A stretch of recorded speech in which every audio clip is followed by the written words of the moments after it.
Welcome to another episode, everyone. The MS-13s and the Mexican Mafia were once allies, and then they had a falling out in prison, a power grab, and murders took place. They went to war with one another. Let's find out why they went to war and who died during this war. There was a couple individuals that died during this war. In fact, I just brought you the story not long ago where two individuals were stabbed up from the Mexican Mafia and killed by MS-13s. They kicked it off. They kicked off the attack to exert power, or to say that, to try to take over the jail, or say that they wasn't going to be in bed with the Mafia anymore. We all know the MS-13s are a very strong gang, obviously. They went up against the Mafia. And of course, the Mexican Mafia is the Mexican Mafia. They're so godlike in some people's eyes that you're not even supposed to mention their name. I'm not supposed to mention their name. People told me, don't say their name. These people are crazy. Just talk about Crips and Blood. I can talk about Crips and Blood. I can say black gangs' names, but you ain't supposed to say their name. That's how powerful they are. Man, let's get into it. January 31st, 2022. 7 MS-13 members launch a coordinated assault inside a Texas federal prison. 2 men die within 3 minutes. The attack triggers something unprecedented. Every federal prison in America locks down for nearly a week. This wasn't random violence. This was the bloody collapse of a prison alliance that had ruled for decades. A partnership between 2 of America's deadliest gangs was ending in the most violent way possible. Connection loop. To understand why this alliance exploded, we need to go back to where it all started. Back to when MS-13 was hunted, beaten, and marked for death inside California's prison walls. Main content.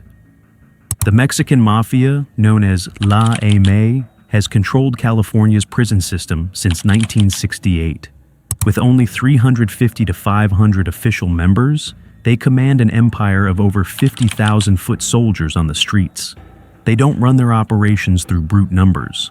They run it through a system so efficient it would make corporations jealous. Every Hispanic street gang in Southern California, from Florence 13 to 18th Street, pays tribute to them.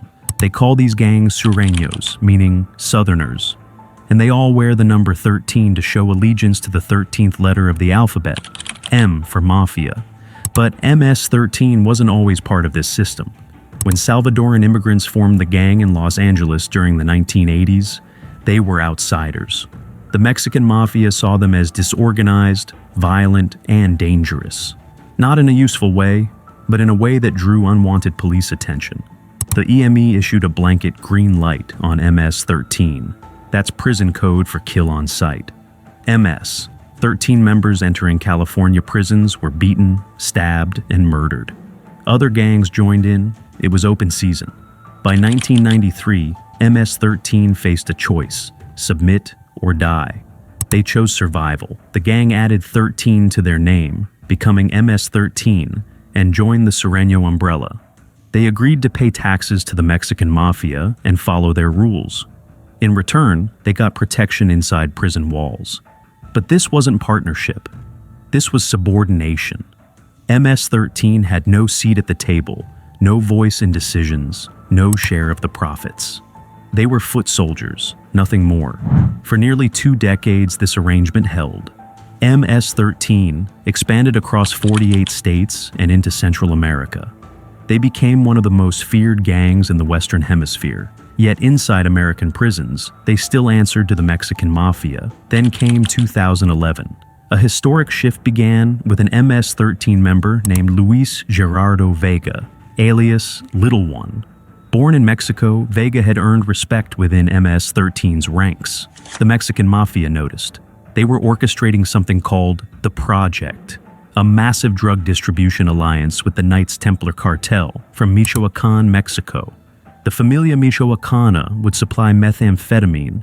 The Mexican Mafia would use their Sureño network to distribute it across California. They needed someone to coordinate the MS-13 cliques.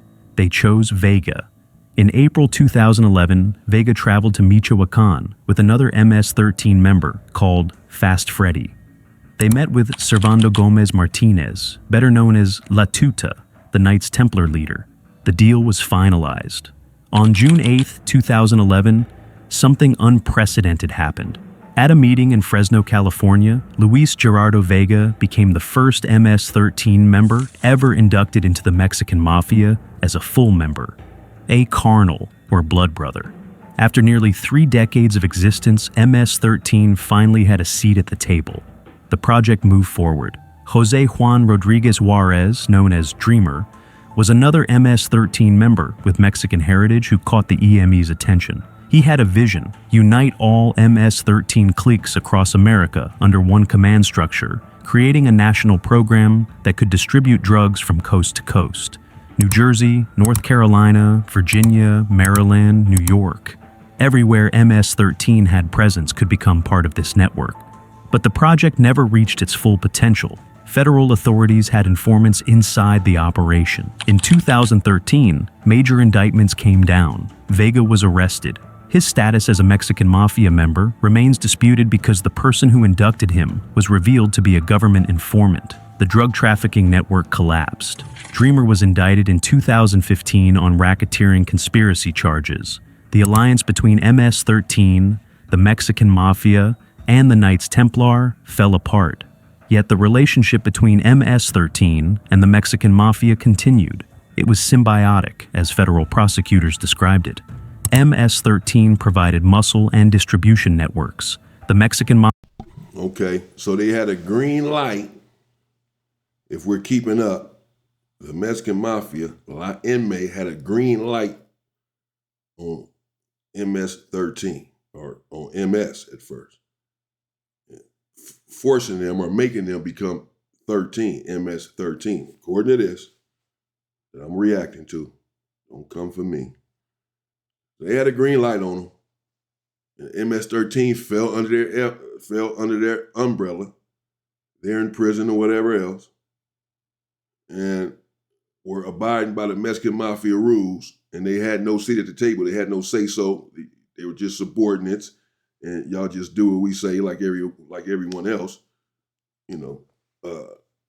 because they were getting beat up, stabbed, and killed for not switching over.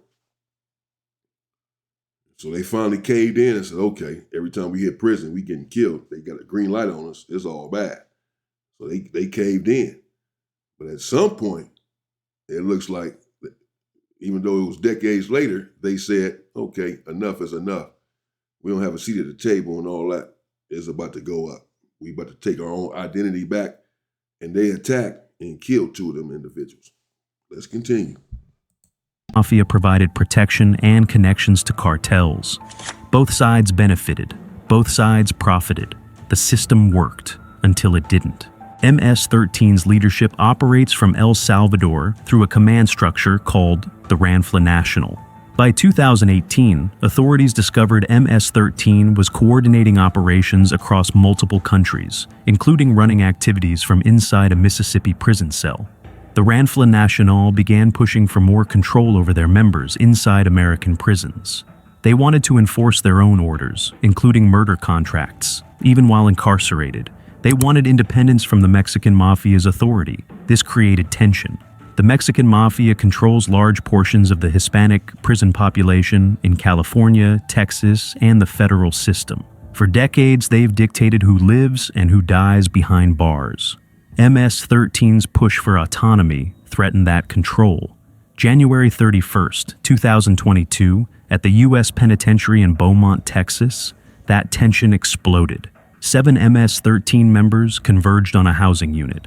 Their targets: Zureños members and a Mexican Mafia associate. The attack was coordinated. Juan Carlos Rivas Morellera, a 45-year-old high-ranking MS-13 leader from El Salvador, initiated the assault. He approached 54-year-old Guillermo Riojas from behind and stabbed him twice in the chest.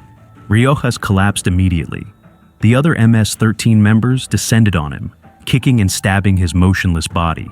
Then they went after Andrew Pineda, a 34-year-old Mexican Mafia associate. The attackers chased him, cornered him, and unleashed a brutal assault.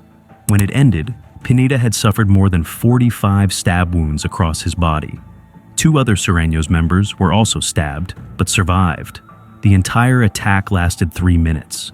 Both Riojas and Pineda died from their injuries. The Federal Bureau of Prisons made an unprecedented decision. Fearing retaliatory violence would spread across the entire prison system, they locked down every federal facility in America. Over 120 prisons went into lockdown simultaneously. The restriction lasted nearly a week. It was one of the most violent prison executions in Texas history, and it exposed something federal authorities had suspected. MS-13's leadership in El Salvador was willing to order murders inside American prisons to assert their independence. The 7 attackers were indicted on 15 counts, including racketeering conspiracy and murder in aid of racketeering. Rivas Moreira, the leader, received an additional life sentence. Hector Ramirez, known as Cuervo, received 360 months. The others received similar lengthy sentences. Federal prosecutors made it clear. This case illustrated the danger MS. That's cold. It's a cold situation. It's a cold story. If it's accurate, I mean, I don't want to get too deep involved in it, but yeah, damn. Damn. They said, damn that. They 7 of them, they took off. Coordinated attack, organized, structured, burn her down. Attack, they had certain people in mind and went after those certain people and killed them. Stabbed them, cornered one of them, stabbed them 45 times. These dudes be putting in work. And shit. And they obviously didn't care. They ready to die for this shit. Obviously, they know they're going up against, the Mafia. It's gonna be on. Shit. They said, okay, it's on then. They kicked it off, bro. Period. MS-13 poses both inside and outside prison walls. MS-13 leaders in El Salvador ordered and plotted these heinous murders from thousands of miles away. Stated Acting U.S. Attorney Abe McLaughlin. MS-13 soldiers incarcerated in a Texas prison executed that plan. The symbiotic relationship between MS-13 and the Mexican Mafia had deteriorated into open warfare. What started in 1993 as a subordinate arrangement evolved into an uneasy partnership in 2011, and finally collapsed in blood in 2022. The Beaumont attack wasn't about territory or drugs. It was about power, independence, and control. Today, that relationship remains fractured. MS-13 continues operating across 48 states with an estimated 10,000 members in America alone. The Mexican Mafia still controls vast portions of California's and Texas's Hispanic prison populations. But the alliance that once united them under the Sureño banner has been permanently damaged. The 2022 Beaumont attack proved that even inside America's most secure prisons, gang violence can erupt with devastating consequences. It showed that MS-13's leadership thousands of miles away in El Salvador can order executions inside U.S. federal facilities. And it demonstrated that when prison alliances collapse, the violence that follows can lock down an entire nation's prison system. The shocking alliance between MS-13 and the Mexican Mafia didn't just rock the prison system, it redefined it. Wow. All right, there you have it, man. I don't want to speak too much on it. Let me know what y'all think in the comments, man. But apparently, y'all just heard it. Apparently they fell out, over control, if you want to call it a fallout. Apparently, the way the story was narrated is just that the MS-13 said that they had enough. They wasn't about to be paying any more taxes. They wasn't about to be under the umbrella of these individuals or this organization. They was going to break out and be independent and do their own thing. And in order to establish that in any real way, they kicked it off to let them know this is what we mean. We're serious. We're done with y'all. We're not cozying up to y'all paying any taxes. So much so we about to kill a couple of y'all to kick this shit off, let y'all know how serious we are.